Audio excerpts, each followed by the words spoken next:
Welcome to Curry Leaf, present to you by IndianTracks.com and Suleka.com. Myself, Levin Johnson, and I've got Arjun here to assist me for today's recipe.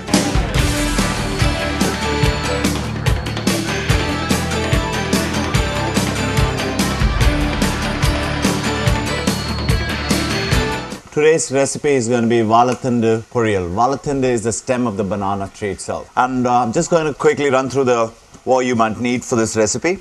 Here you got Vazhathandu, which is the banana stem, which is 200 grams here. 100 grams of moong dal, 50 grams of chopped onions, 50 grams of chopped ginger, 10 grams of chopped green chilies, 5 grams of whole red chili, 10 grams of mustard, 5 grams of jeera, 10 grams of split urad dal, 5 grams of turmeric powder, 20 grams of curd, 30 grams of grated coconut here, and salt for seasoning. To start with, we're going to add in some curd and turmeric here, just to make sure the stems don't go black. It tends to go black, so just to get maintain the same whitish color into it, just going to drop in a bit of curd in there and give it a good mix.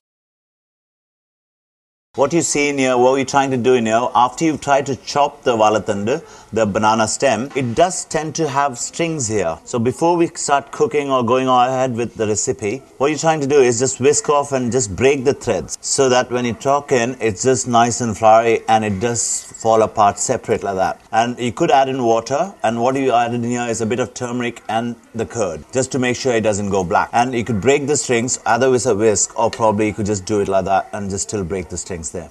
For this recipe here, we need a pan like this, a flat pan, and a strainer, and this one to strain the water into it. So we will not be using this for some time now. To start with, we just need to get this one going. Okay, after we got the strings out of it, we're just trying to strain this water in which we got yogurt and the turmeric.